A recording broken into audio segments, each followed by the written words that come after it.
Hello and welcome to the Filler segment. I'm your host, Brian Thomas, along with my tag team partner, Will, the Real Deal Richmond. Today's episode, we're going to cover Vengeance Day from Saturday and AEW Grand Slam Australia. Before we crack on today's episode, just a reminder how you can support us on the podcast, on YouTube, TikTok, Instagram, Facebook, X, and Twitch. For now, we're going to start with the segment. I want to start with the segment. It's called Brian's Weekly Random Wrestling Thought.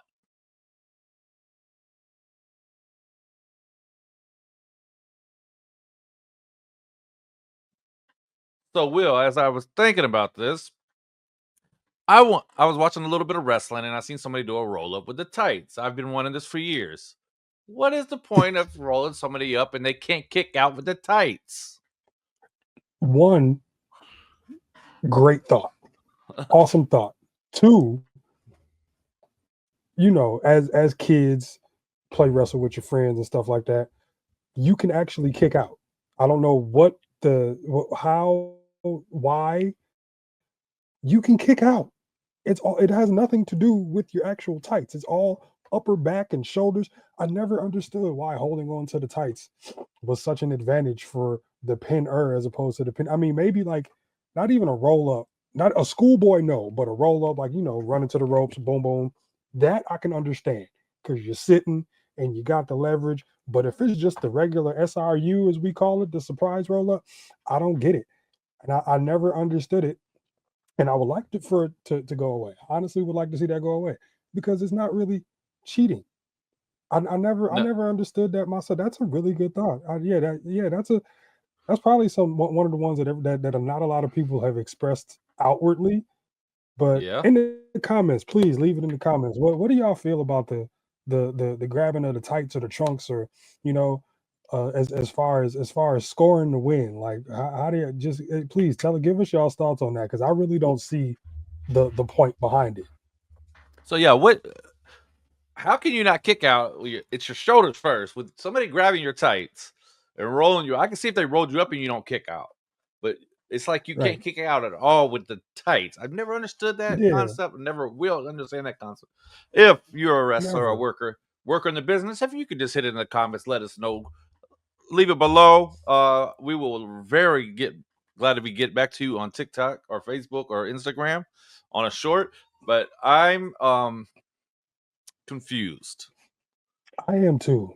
Baffled, as some would say. And this has been something that's been a head scratcher for me personally, and I'm guessing now for you, since we brought it up, for years. Like, we've been wrestling fans for quite some time, and that's just one of the things that I never really fully understood. So I don't know. Like Brian said, in any workers we got watching the shoot, who tune in, help us out, or any fans, with some insight, any of our followers out there with some insight, help us out, man. Like, help us solve this mystery, because I've, for years I've never understood like why. So if y'all have any insight, please share, leave it down in the comments. We'd love to hear your opinions. Yes, please. If you can help me out with this, I will very be glad and be very appreciative. But that's my random wrestling thought of the week. Stay tuned next week. I'll have another one, ridiculous one, probably too. But before we get on with the show, guys, let's go in and talking about NXT's Vengeance Day from Washington, D.C. Mm-hmm. Before we start this, I wasn't a very fan of the show. I think it was a dud to me personally. You didn't think it was a good show? No. They could have saved it for Tuesday, huh? I didn't really think it was a good show. I mean, they try to get guys like A-Town down and on there, try to get Bailey, who else they have? Oh, then they have the new guys. The new guys. Well, we'll talk about the new guys coming out and they're chanting, "Who are you?" That's kind of that's what kind of did for me. But yeah, let's kick on with this real quick. So we got Vengeance Day. We kicked it off in Washington, D.C. on a Saturday during the All-Star game, which kind of baffled my mind too, because are they really going to have people watching it? I don't know, man. All-Star Weekend been kind of a dud recently too, so I guess TKO and WWE like this. Let's shoot. I know you're. I don't need your biased opinion on the dunk contest. You with told me that he wasn't gonna win. He said he Matthew three Ford P, McClung. Listen, I mean, from congratulations Washington. to Matthew Ford McClung, which is his real name. His name is not Mac. Congratulations to Mac. I happen to know who his agent is. His agent is a really good friend of my youngest brother. We're from the same town. Shout out Dan Poneman. He's a great guy. Got him a great client. Congratulations to Mac jumping over a car out the gate. He set the bar. But having Vengeance Day run, at the same time as All-Star Weekend, I get it.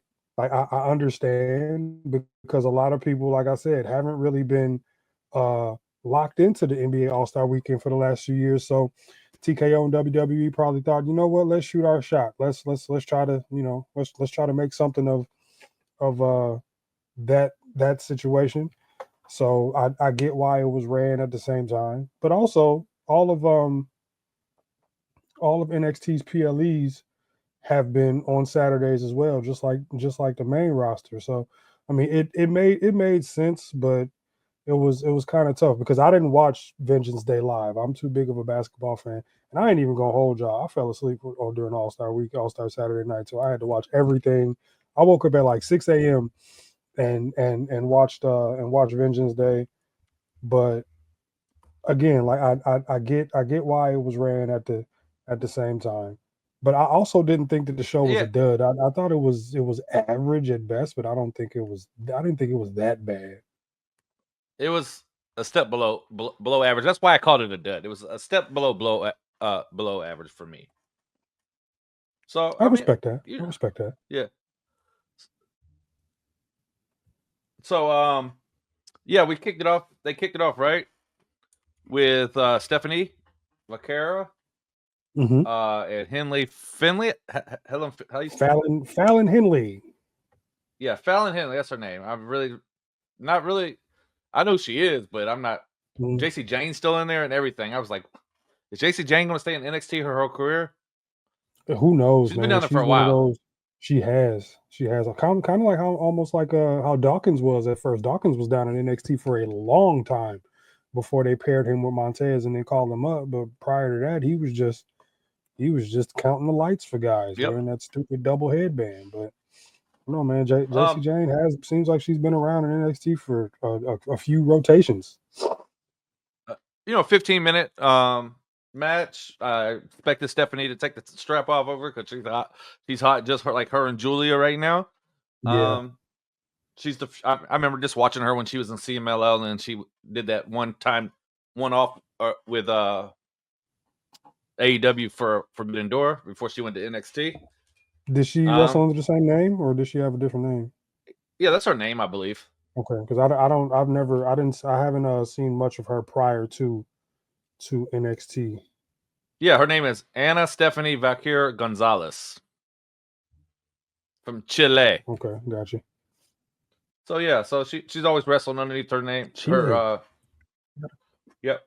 First South American champion, guys, in WWE history. Nice. If they had the first South American champion is the North American champion. So ironic is that? If Ty from AEW would have stayed in NXT and won something, she would have been the first. She's from Brazil. Ty Conti? But yeah, Ty Conti. Yeah, she definitely would. Even if she would have won the Mae Young, she was. That's when I first saw her was the Mae Young before she got signed and then made her move. Yep. So she is. But I mean, this one was a solid match. I do like Stephanie Vaquer. Fallon Henley. That faction. It's kind of confusing because at one point it kind of looked like they were all vying for the same title. And I don't know. They just really haven't really She's not doing it for me. That they group with JC Jane, Jasmine Nix. No. JC, she's been in NXT since 2020. Yeah, that's what I was saying. Like Dawkins was down there for a minute before he got called up, and you just felt like he would be down there forever. And she's kind of giving me that same feel. It's like they're trying to figure out exactly what to do with her, and maybe this is going to be what works. Typically, when you are when you are involved in a faction in NXT, by the time you get called up, if you get called up, you're gonna be with that group a second, and then they'll split you. But like I really feel like creative didn't really find much for her until now, and she's kind of been like stagnant. It's kind of been she's kind of been in one Yeah. spot, and they haven't really done much with that whole group as a collective. Yeah. So But I mean, not a bad match. that was good. I liked it. 15 minutes for your opener is pretty solid. Yeah, yeah, I, I there's, enjoyed that one, I'm gonna and I'm give my glad that it reasons was a why I title say change it's. like right off the bat. I'm gonna give my reasons why it's below average to me. I mean, I'll give my Mhm. reasons later on because they had the men's match championship is going to be at 13 minutes. That's not for a triple. That's very short for a triple threat. That is extremely short. That is And extremely short. the strap match was 10 minutes and 58 seconds. That's extremely short for a strap match. We'll get to that. I Yeah. got some feelings that I need to express about that strap match. Then we had we had after that, she's champ. Good. I'm glad to see Stephanie Vakir as the champion as NXT Women's North American Championship. Shout out Stephanie. Next we got I like these guys. They call them Nathan Frazier Axiom, but they also call him Fraxium. You like them? Yeah. I don't really not big on Nathan Frazier. I'm not saying that he's bad, but I just can't really get into, really not a big Nathan Frazier guy. I like Axiom. Is Axiom a bootleg hologram? I wouldn't call him that. I mean, the masks and like the style of the masks and things are similar. He's got a lot of fluorescent stuff and iridescent stuff going on. You think so? You think he's hologram, man? Hologram is so athletic, man. It's so ridiculous. So is Axiom. So is Axiom. Axiom's a little taller, and if they were both just say if they're both in NXT or both in AEW, they would be a good tag team. Or that will be a banger of a match too. Yeah, that would be really fun to watch. But these two little guys beat Josh Briggs and how you say his name? Yoshiki Inamura. Now, is he actually signed to NXT or is he just there part time? That was my first time seeing him. I had no idea because I haven't really been locked into the tag team championship scene in NXT.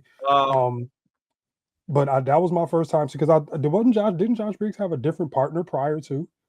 So I guess he's just doing an excursion overseas. Like what's his name in AEW? What's the short guy? Kind of big neck, no neck. Yeah, Ishii. The Pitbull.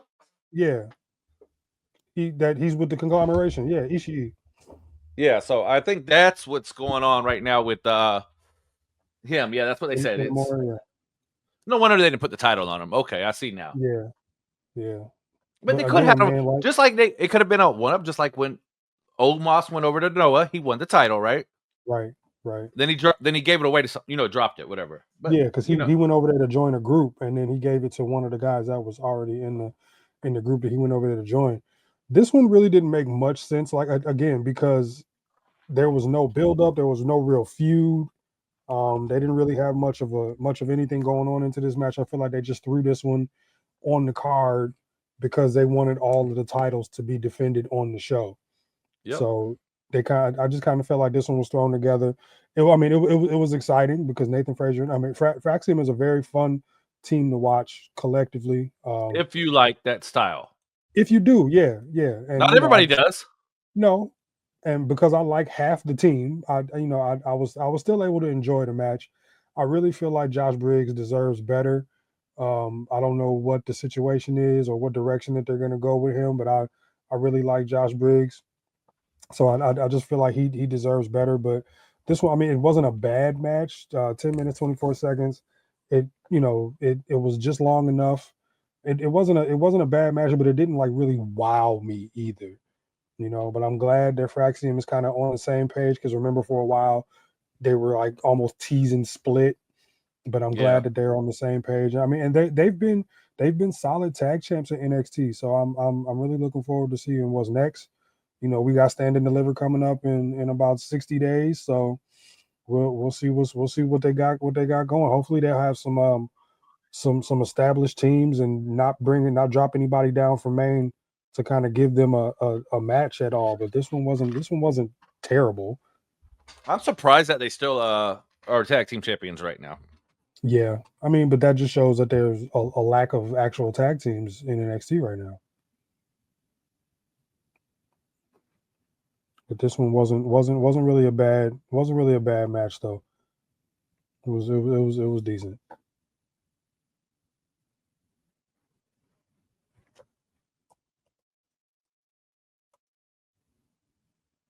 What are we doing? Shield 2.0 for these guys afterwards?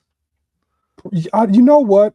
Yes, and I don't really HBK is really good for a callback, but they could have done something different. Like it's giving Retribution, it's giving Shield with the masks and the entering from the crowd and the jumping on people but when you got guys that aren't really doing much, you got to find something for them to do, and maybe this will work. You never know. I mean, HBK hasn't really had many misses as far as since he's taken over. He hasn't been like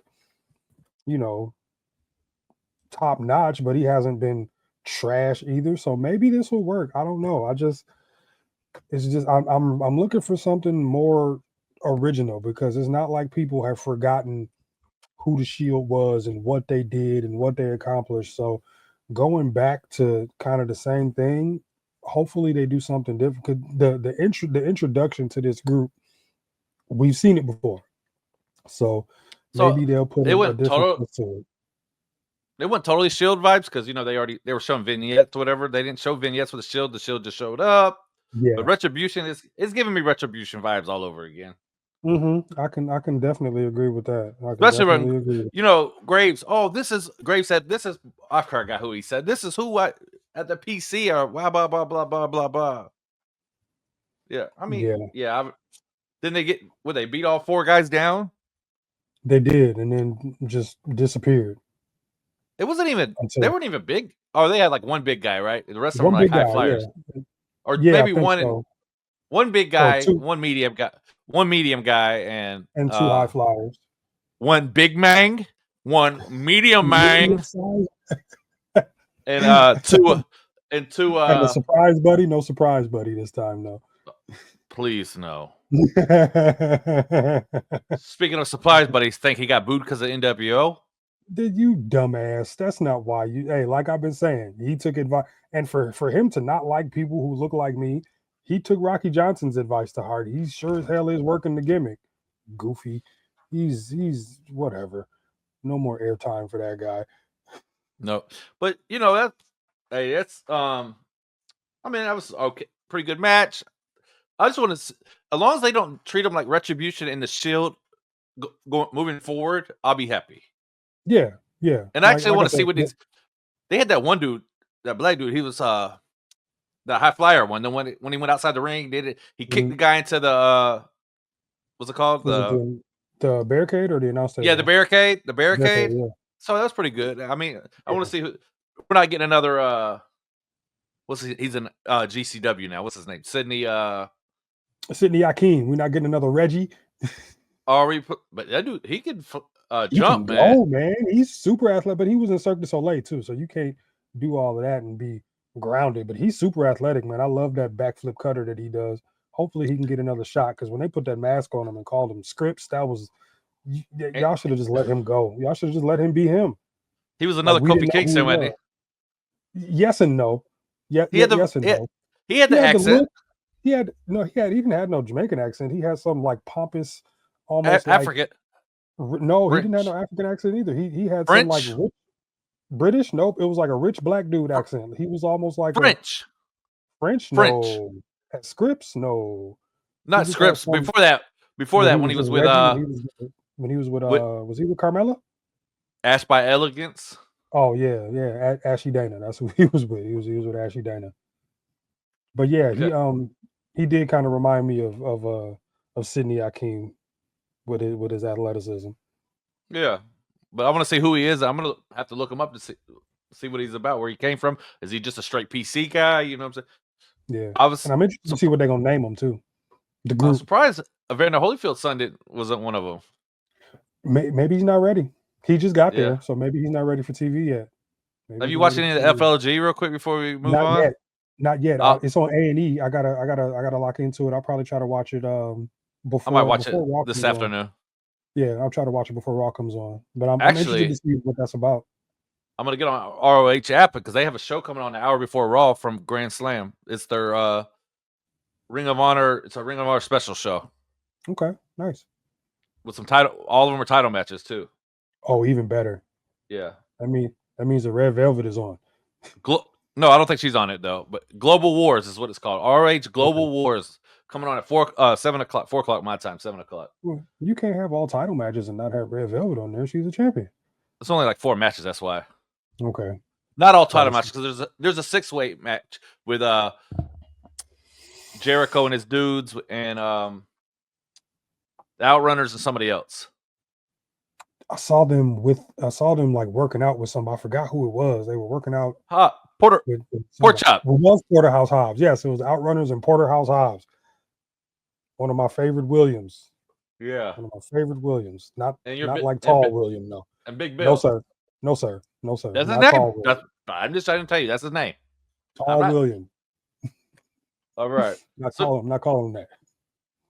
Then that was the shortest match. And then we go to the second shortest match of the night. We had Eddie Thornton defeat Trick Williams in a strap match. Okay. One, stop booking the brothers in strap matches. PTSD. Okay. PTSD. Let's. I didn't want to be. I didn't want to be the one. You don't want to be that. I didn't want to be the one to say it this time.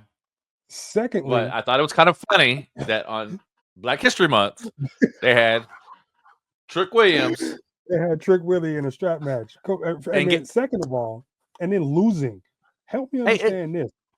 It's the strap match. The 4 corners. Aren't you supposed to touch all 4 corners? You know what? In some you are, because I know Punk and Drew. Theirs, yes. Stone Cold and Savio Vega from way back. Theirs was yes. You had to touch all 4 corners. This one was just. And this is probably why I'm feeling the way I'm feeling. One, Eddie Thorpe going over, like he's been. What's the push about? I'm trying to find the positives in Eddie Thorpe. Well, Trick has to be leaving that, going up to the main roster. Yeah, because you're never gonna win on your way out. That was my other gripe. Like, how when is he getting called up? Like, then probably the night after Mania. More than likely, or the night after Elimination Chamber. But I didn't understand. I like if this is the reason, if this is you not pushing Trick out, but if this is, Trick being on his way out, then that makes sense. But I'm trying to find the positives in Eddie Thorpe. Maybe I haven't seen enough of him, but he's been in the title picture. He's getting matches with some of the top NXT guys, but what has he done to be put in that position? I don't really recall him doing anything to stand out for him to be in this position. And I was just really confused. I don't really see the positives behind Eddie Thorpe. Maybe because I haven't seen much of him to, kind of gauge. But yeah, this was probably my least favorite match of the night for a multitude of reasons. That's another reason. This is one of the reasons I gave it a below average grade. Because not because they're both in the strap match, because how long it took, what the ending was, it sucked. It was, yeah. He hit him with a running knee in the shoulder, and then that was it. Like, that's what I'm saying. That's why I kind of gave. That's one reason. There's like 2 or 3 reasons I gave it a below average, but that's one of them. Yeah, I can see. I can definitely agree with that. I wasn't really into this match. I wasn't really feeling the match. Nah. Because it was. And it was really because of the result, like the whole, Booking Brothers in the strap match. I'm joking about that, but the result. but yeah, I'm joking, but I'm not. There's truth behind every joke. Get it together, HBK. But I just Triple H, him too. The ending just didn't really seem like that's how you end the match. It was kind of abrupt to me. Maybe it was because of time constraints or what have you. But this one wasn't. This one didn't do it for me. Neither did this next match. All right. I'm really not pleased with this next match. Yeah. Ethan Page defeated Javon Evans and on 12 minutes flat. What are they doing? You have him out with an injury. You bring him back to lose, which means that you're halting the momentum of a budding star. Javon Evans is what, 20 or something like that? Yep. Yeah, he's 20. But why is he losing to Ethan Page and not getting the revenge for being out so long? Maybe maybe they're gonna have another match and he's gonna get 2 wins over him in a row. I don't really know, but I also feel like he was brought back too soon. I don't know how long ago his jaw was broken, but I feel like he was brought back too soon. But don't waste this kid, man. Like you book him, you put him in a match with Randy Orton, and then you have him losing to a dude like Ethan Page. Like I understand him losing to Randy Orton, it's Randy Orton. But you have him losing to a dude like Ethan Page. Like where do you start the momentum with this dude? Like he's exciting. Yeah. He's super young. He's probably the most athletic that you got down there. He can talk. You can tell he's been a fan. He knows, his way around the business for where he's at right now. He's doing really well. And he kind of makes the NXT diehards kind of forget about Patrick Clark, because that's kind of the direction I see him going in, not with the actual character, but what they wanted for Patrick Clark. I can see them doing that for Javon Evans. You know what I'm saying? But he just this booking decision just didn't really sit well with me, because he's been out so long and it was his return. I really don't feel like you bring guys back after being out that long to have them lose, even if it is to an established star like Ethan Page, who Yep. I'm really not a big fan of to begin with. But this one I don't know. This one really didn't do it for me. It wasn't a bad match, but again, the result was kind of what soured it for me. Yeah. Then we kicked it off after that. We had which another reason I gave it a below average. You have the triple threat NXT Championship match where Femi retains his title for only 13 minutes. Yeah, triple threat matches usually go about 20, but Yeah. I don't think this match was in the benefit of Obafemi at all. I think the match was more so to tease the split of Theory and Waller, which should have happened a long ass time ago. Yeah. But you see it coming. I feel like Austin's gonna be the one to turn face here, because he was the one being put in those unfavorable situations, and Grayson Waller like speaking for him and putting him in places that he don't really need to be in. I don't know how I'm gonna feel about Austin Theory as a face, but maybe it's a welcome change. Hopefully, he won't churn my stomach like he did when he was Mr. Money in the Bank. But How about Booker T on the announce tape with he won back-to-back worst announcer of the year, right? as he should Again. have, and if I had a vote, 2 I would have years voted running. for his. I would have voted for his ass 4 times, twice both years. He's terrible. He's just That's his third overdone it. time. That's his third time winning that award. And rightfully so. Rightfully so. Booker T is horrible. He makes it hard. Like, I don't want to mute the TV because I might miss something. I enjoy Corey Graves when he's good, not when he's complaining and bitching and moaning and all other stuff. But I think at one point, Graves was probably one of the best announcers in WWE. I don't know where the fall from grace came from. Funny, fall from grace. That's Otis' finisher.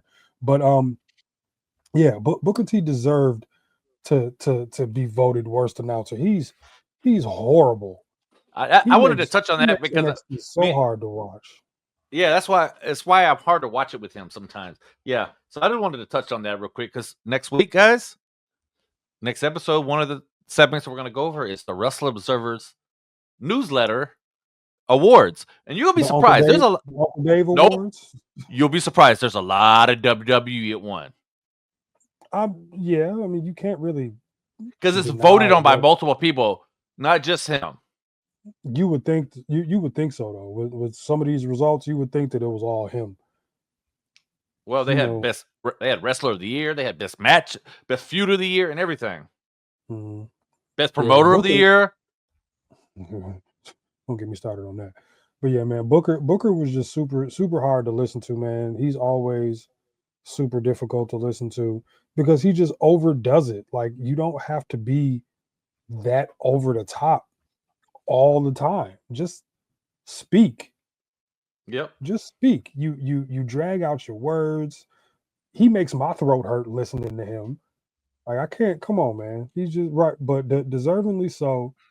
Booker T should have won that award because he, in fact, indeed. And I didn't think I was gonna ever say that anybody was worse than Nigel McGuinness because I can't stand Nigel McGuinness. But Booker T is head and shoulders worse than Nigel McGuinness. Yeah. Not a fan. Not a fan. Actually, they got two of the guys. Two of my worst guys. I don't like. I'm not a big fan of Corey Graves on the announce either. He's won the. No. Oh, he's won the award 3 times too. So they got guys. They got guys on the same table that won 6 awards combined. For the worst, and the poor Vic Joseph. He did really well on SmackDown on Friday. Taz won it 1 year in TNA also. Yeah, Taz and TNA wasn't. Taz worked TNA like he didn't want to be there. He worked TNA like he was just there for the check. He wasn't really into it like he has been in AEW and like he was with WWE. Taz was probably just doing TNA for the check. He didn't seem to care. But yeah, Booker's not. He's probably my least favorite right now, man. Especially when certain guys are out there, guys who are like Obafemi, and he goes into that no bread, no water. Bro, chill out. Just chill. You sound kind of crazy to me. I'm not a fan of Booker T on commentary. So, well, our last match was the main event. It was the Fatal 4-Way for the women's title. Julia retains in 18 minutes and 31 seconds. This one could have been a triple threat. This one honestly could have been a triple threat. Bayley did not need to be in this match. No. I honestly feel like she served zero purpose in this match. And I mean, I get why she was in the match because you want those eyes to tune in to what you and which is and Bayley participated in All-Star Weekend too. So I know. She got froze out in the celebrity game like Jordan did in '85. They weren't trying to let Auntie Pam, get her attempts up. Probably flew private straight from San Fran, and she was at home, so that's why she participated. But dude, that's a lot of traveling, man. It is, man. She literally flew across the country overnight. Played in a game and then played in San Fran, and then flew 6 hours to DC for the PLE. Yeah, but she didn't really have that big of an impact on the match. Like again, I feel like she was added to the match to kind of draw eyes to the product for the event, but this one could have been a triple threat. I wasn't really super impressed. Cora Jade, I feel like she's kind of losing steam, or maybe she's getting ready to get called up. Roxanne Perez deserves better booking. I'm a pretty big Roxanne Perez fan. I like what they got going on with her. But HBK has proven that he got a type when it comes to recruiting these women for NXT, though. I can tell you that he's pretty much right across the board. We all know was but this one didn't wow me. I'm kind of glad that Julia. I'm glad Julia retained because you don't want to keep you don't want to keep putting the title on the same people over and over again. And so congrats to Julia. Hopefully her run gets better before she drops. I would like to see her have one of those 5-star type of Sasha Bailey takeover Brooklyn type matches. You know what I'm saying? Mm-hmm. I really hope that that's in her future. But the end of the show, the way the show ended, we might just get one of those matches. Yeah, but we already knew she was coming, so this was the worst secret too. But it was good to see though. It was we didn't touch on the new Shield coming out and jumping on Oba at the end of the match. Oh yeah, he did. All about the same thing. I don't know what's going on with that. Yeah, I mean targeting Obafemi. Like, are we gonna get like a 8-man tag with Oba Fraxium and throw in somebody else against these dudes? I don't really know. Maybe Tony D. Maybe you have your NXT men's champions take on this new group. You throw Tony D in there. And, they tagged all champions, so yeah, but Tony D didn't have a match at I know. Vengeance Day. So maybe Tuesday they kind of come out, they target him, and we kind of get that NXT champions against these new guys, and kind of as a measuring Right. stick. But Jordan Grace coming out at the end was good to see, because now we know she's like official. She showed up at an NXT PLE. Where she goes, what champion she picks, is a mystery. She did say see you Tuesday, so hopefully we get some clarity as to what was going on, and where and what direction Miss Jordan Grace is going to be going in. Yeah. She shouldn't be like the champion right away, but No, let her get her feet wet. Let her have some matches, and just see where it goes from there. But yeah. I really feel like there she's gonna get used right. I don't think her NXT run's gonna be extensive. She's main roster ready now, but I really it's good that she's gonna be there for the time being, and kind of get a chance to work the machine. So, but looking back, man, after going over all of the after going through this match, I see why you call it a dud. Yeah. I can kind of feel I feel you on that one, man. I really do. So that was wrap up. That's NXT wrapped up. But we're gonna move on to Grand Slam Australia after the All-Star game. If you're on the East Coast, you probably did watch it. It was kind of late. It was super late. It was super late. I recorded it, and then when I went back to watch, it recorded everything. I did end up seeing the main event. It recorded everything with the exception of the main event, because you had the All-Star weekend in San Francisco, and then you had this in Australia, so it was definitely TNT running overtime. I really feel like TK should have had this event on TBS, so he wouldn't have ran into the same issue.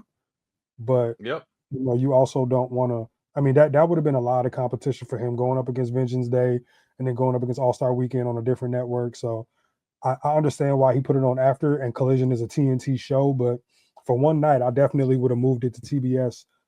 So you could have had so you could have pretty much had your own time slot with this one. But let's get into it. 1, 2, Okay. 3, 4, only 5 matches too, but it was a Collision episode, so I get it. Yeah. So 2-hour show Collision. We opened up the show with the Will Ospreay, Kenny Omega defeating Don Callis family. Yo, 23 minutes 50 seconds. This was a good one, and I was wrong. Remember what I said? What I thought what my prediction was at the end of the match? Dead wrong, and I wanted to be wrong, and I'm glad I was. Big Takeshita fan. Anybody that watches AEW should be a Takeshita fan. Kyle Fletcher, solid, super solid. I'm glad that what's happening after is happening after. What did you think about the Hidden Blade One Wing Angel combo though? That was nice to end the match. That was sick. That was Yeah, I nice like to that. end. Yeah, but I mean, this hard hitting as expected. Kenny looked good. Kenny looked good. He looks like Yeah. he's not fully back yet, but he looked like it wasn't any missteps. But Kenny looked good, man. Kenny looked good out there. So now we're looking like we're getting Kenny and Takeshita. And Takeshita, yes. I mean, they're going to do this little match thing, but it's going to be Kenny. He's going to win the Yeah. international championship Yeah. and I get to see it live in Los Angeles. You're gonna need a seatbelt when you go to Revolution. You're gonna need a damn seatbelt. And I'm gonna get Ospreay and Kyle Fletcher in a steel cage match. That's gonna be a match of the year candidate. I guarantee you, somebody's gonna nominate that for match of the year. So far, those 3 matches and Mox and Cope, it's shaping up to be a good one. Yeah, but usually they don't have they usually have good pay-per-views anyways. Revolution's been good the last couple years. Yeah, it's been solid the last couple years, and this one is shaping up to be a good one, man. But this tag match, hard hitting. Any match with Takeshi is gonna be hard hitting. I'm just waiting on somebody to get their hands on the Jackal himself and just smack him around for a couple minutes, But this one was a good one. It's probably one of the better tag matches I've seen out of AEW that wasn't for a title. in a while. But like when they do these pairing of the stars and not having like the actual team, they usually turn out to be good, man. But Ospreay and Kenny Omega worked very well together. The chemistry was right there on point, and it made for a really good match. I was really pleased with I was pleased with the outcome. I would have been cool either way. I just wanted to see a good match, and I definitely saw a good match out of these 4 guys. So kudos to them, man. It was a really good one. Right. Second on the deck, we had the TBS Championship. Your favorite wrestler, Mercedes Moné, defeated Harley Cameron by pinfall in 12 minutes and 45 seconds. And she killed the little doll. I'm sure that there'll be another one made. Harley Cameron, I'm sorry that you fell victim to the favorable booking of one of the worst women's wrestlers I've ever seen in my life. There's absolutely nothing I like about Mercedes Venardo. There's nothing I'm gonna like about Mercedes Venardo. She just ain't it, man. She ain't it for me. I'll be happy when she loses all 4 of them belts. Mainly the TBS title, because that's the one that she defends the most over here in the States when she does defend it. But I'm just go away already. Yeah. Go away already. Help build a new star. Harley Cameron is on her way though, man. Like she's definitely gonna be at the top of that women's division in the future. I see good things for her. Her future's gonna be bright. I don't expect her to win her first, title and her first, title opportunity, but I know. Yeah, it wasn't good. So that's all I got to say about that one. She's not good. I don't think she's good. Yeah, I'm drawing heat too. I know I'm going to draw heat because there's a lot of Mercedes fans out there. I'm friends with a lot of Mercedes fans, and I don't care. I don't care. BMW, not a Mercedes. Badly made wig. I'm not a fan. She's not my favorite, but I don't dislike her like you do on one side. She's like right in the middle for me. She used to be in the middle for me, so they handed her a damn microphone. Yeah, we had also Revolution. I'm hoping I'm getting Swerve and Ricochet too. If that happens, oh my goodness! I'm telling you, you're gonna need a seatbelt. You're gonna need a seatbelt. I'm trying to think. Do I want to wear my Ospreay shirt? Do I want to wear my Omega shirt? Do I want wear them both? Do I want to wear my Cope shirt? Nope. Don't you got a fire pit in the back? No, I mean I have gas. It's not like I used to have. Well, listen, that Cope shirt will still burn. Fire pit or gas, it'll still burn. But I do have an AEW sweater and I have a hat too, so I'll wear those. Well, then, just cold. Be neutral. Be neutral and just wear the company stuff. Then we had the Death Riders defeated Cope and Jay White by chokeout. Mox choked out Cope because Cope's neck. Let me find it. This is Cope's neck, ladies and gentlemen, and this is why the referee stopped the match, because if Mox would have squeezed any harder, we would have never saw Cope again, ever. Now, I'm not a fan, but I don't want to see anybody's career end to injury, so I'm kind of glad that the referee stopped the match. But this makes the next match a little bit more intriguing because Cope has a little bit more motivation. He's probably going to accuse Mox of trying to end his career. He needs to do something about that ball spot that he keeps combing back over. Like I see it, Uncle Adam. I see it's not like Cena's ball spot. It's not like Cena's ball spot. No, but it's not. But I see it. It's getting hollow up there, brother. Which means that it's time to make a decision. He's still jumping. He needs to stop doing that. He really does, because every time he climbs up above where his feet are, I get worried. I really do. I'm really surprised that he jumped. I'm not. This time. I'm not. But damn it, poor Jay White. Poor Jay White. Yeah. But good things are coming his way. His booking has been very favorable recently. I'm glad that he's latched on to a guy like Cope so he can kind of get that mentorship going into, being at the top of the card and being in the main event scene. That's a really good brain to pick right there. Even though I'm not a big Adam Copeland fan, he's still, he's done wonders for the business. He's been a great worker since he's become mainstream. And Jay White latching on to him was a really good decision. Like I said, he can get that mentorship, and then maybe down the line we can get him to turn on Cope and have Jay White beat the hell out of him too. So I don't know, but this one wasn't bad. This one wasn't bad. Dan Wheeler Yuta again, being a difference maker. You know, I'm not a big Wheeler Yuta guy, I but know. they got to do something with him, man. Like, he got to earn his keep. He really does have to earn his keep. And you know, this whole Death Riders thing, it's starting to fizzle to me. It really is starting to fizzle out to me. Um, I would like, as much as I don't want to see Colt become AEW champion, I think for the storyline, it would be good if Mox dropped at this point, The just to only thing kind I of don't want ruffle the him feathers. Mox drops, then your boy Christian comes down and And beats Colt. yeah, And then we got to again. get right. And I keep forgetting that he has that damn contract. I keep forgetting that part. Remember he did the same thing for the TBS, remember? Yeah, but he had help then. He had Luchasaurus at that point kind of doing his work for him. I don't know.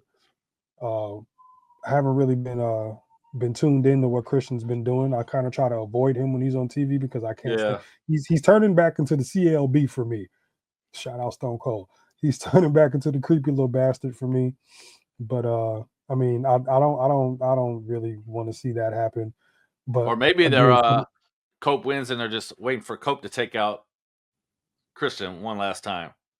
maybe I Yeah. don't think that he's going to have that contract and then not put the title on him though. Maybe Christian winning the AEW title is going to be his send off, and he's, you know, so he can say that he's won the top prize well, not the top prize because he was never WWE champion, but he can say No. that he's been champion everywhere he's been. You know, him winning the World Heavyweight Championship does count as him being champion in WWE, but he wasn't. For those who don't know, he was never WWE champion. He's been NWA champion. He's been Impact champion. I don't think he was actually TNA champion. He was Impact champion. So he's been ECW champion. But I really feel like him winning the AEW championship might be something that he wants to check off his list before he hangs it up. And TK is Yeah. probably going to give him that opportunity. And who better to take it off of than the dude that you broke into the business with and your best friend off screen? You know what I'm saying? Like, that would be a real good way to send Christian Cage off. Me being a fan of his or not, but I really feel like right now, Mox dropping will kind of help that storyline progress because he hasn't Yeah. really faced much. Death Riders haven't really faced much adversity since they've become the Death Riders. You know what I'm saying? So ever since Mox beat Danielson, they haven't really had many challenges. So I think it's time, you know, for that group to kind of face some adversity. I'd like to see Juice Robinson get involved to help out Jay White. I love me some Juice Robinson, you know, but just to kind of switch it up a little bit. But He did have the I World am. Heavyweight Champion. He did have the World Heavyweight Championship in WWE, the big gold Yeah, belt. that's what I was saying. Yeah, that's what I was saying. But he was never WWE champion. He was a champion in Okay. WWE, but he was never the champion. But maybe at that there was a time when that big gold belt was bigger than the WWE Championship. 100%. Thank you, Eric Bischoff. But and probably the best thing he ever did when he was with WWE is kind of make that title relevant again. And it could have been for nostalgic purposes at very first. Putting it on the guys that he put it on was a good move by Vince. Yeah. Having Goldberg have a run with it, Triple H doing what he did with it, Taker, Shawn Michaels, The Rock had it. You know what I'm saying? So it served its purpose. It did serve its purpose. But Okay. Christian didn't need it. Could have just left it on Jeff Hardy for all I care. Then we had Okada defeats Buddy Matthews in his home country for the Continental Championship. That was a really good match. Hard hitting, It hitting was. spot after spot after spot. It was. But But did you Buddy see kicked out what of his. Buddy had to say? Did you see what Buddy About had to what? say though about the ring What? being small? Uh-uh. The ring, what there was a 16 by 16. AEW doesn't use a 16 by 16. It was 18 by 18. I thought it was 16. It looked No, super small. QT Marshall said it was an 18 by 18. And I think normally they use a 20 by 20 as well, don't they? When I went to the collision tape in September, it looked like a 20 by 20. It didn't look like it It was might be. smaller, but Buddy was not happy. I think he had like a slight ankle injury. He deleted the tweet, but he did express his displeasures. I personally would have liked to have seen him win on his home soil. That would have engaged the crowd a little more for having more than one hometown talent go over. You didn't you don't want to put everybody over in their on their home soil, but like what's the purpose of Okada holding this title hostage? Like the Bucks aren't around. He's to me, he's not a good heel. I don't know. And I'm just really big on title changes. Okada's been, what is it, international champion? He's been international champion for quite some time, and I think it's time to move that belt around. I really wanted to see Buddy win. It wasn't a good match. It was a good match. It wasn't a bad match. It was very hard hitting. Buddy is a solid worker. And I think that was their first time in there with each other, because I don't know if Buddy's done any work in Japan. But I mean, it was solid match, decent match. Scale of 1 to 10, probably a 7 for me, maybe 8, 7.5, 8. But I wanted to see Buddy win that one, man. I think it's time for him to kind of get some recognition as a single star, especially with Malachi Black on his way out. You know, you kind of got to highlight whoever was left from House of Black, because Julia Hart ain't winning no more. Got to find something to do with Brody King. But really wanted to see Buddy win that one, because I'm really not too big on heel Okada. I don't like heel Okada. Okay. Yeah, they use 18. I looked at all the reports. 18 by 18, not 16 by 16. By Okay. people will complain about anything. They will find anything to complain about on the internet. But he complained himself though. He said that the ring was small and he couldn't really. He deleted the tweet. It's somewhere. I'll try to find it and send it to you, because somebody reposted it. You know, they were always planning on using 18 by 18 in Australia. They said. Okay. So but yeah, he gonna. wasn't happy with it. He said, it saves money on shipping a 20 by 20 ring across the country. I figured that had something to do with. But they were always going to use. But they were always going to use the 18 by 18 for the show. They said, anyways. I don't know the reason why, but they used it before. Maybe he wasn't on that particular show. Yeah, I don't know. Okay. Then we had our main event, 15 minutes and 10 seconds. He had Toni Storm as your new AEW Women's Champion for the 4th time. New record. Congratulations. I saw that happening though. Mariah May had a very underwhelming championship run. She was an okay placeholder. She had some pretty, pretty good defenses. She wasn't one of those champions that just sat on her title and didn't defend it at all. But you knew it was only a matter of time before Toni Storm came back from doing her movie and everything, that they were going to put it back on her. So pretty excited to see what this next run is going to be for Toni Storm. The reason Buddy did that tweet, he said he would have been champion if it wasn't for that, because of Okada wouldn't be able to put. No, he said Okada wouldn't have had to put his leg on the rope. Yeah. Then he had deleted and put a troll emoji on the next trip. But he did have a minor complaint about the ring. So, but yeah, yeah, we got another timeless Toni Storm title run coming up. Yep. More great mic work, more great character work. I feel like timeless Toni Storm is the best gimmick in AEW right now. She's really, really like got a grip on this character, and it's working. She's definitely over. So congrats to Toni Storm on winning her 4th AEW women's title, and maybe we'll get some different pairings now that she's back at the top, and we'll see what the women's division has in store. Do it right, TK. Do it right, please and thank you. All right, let's close out the Grand Slam AEW. I give it a thumbs up for being on TV. Didn't have to pay for it. That's always the best part. Yeah. The next, guys, we have a segment we're bringing back. We got Will's Top 5.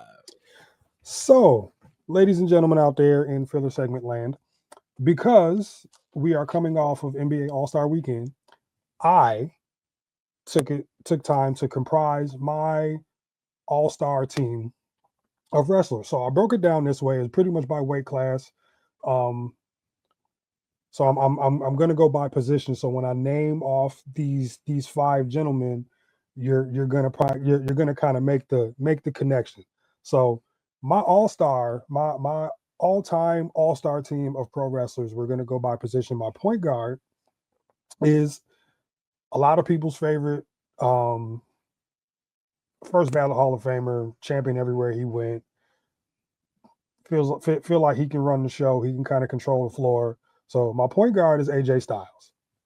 That's who I got running my one. I got Ray Ray. Come on, man. Don't play with me. I wouldn't even Ray's gonna be the first one cut from the team. He don't even get a practice jersey. He could be the water boy. That's about it. So thought it was Ray Ray. That was funny. Yeah, so AJ is gonna be starting for me at the point. My two guard is another favorite of a lot of people who grew up as wrestling fans in our age. He's actually on my Mount Rushmore. He was my favorite of the Mega Powers and my favorite WWF champion ever, the one and only Macho Man Randy Savage, playing my two guard. Yes, sir. My small forward, can't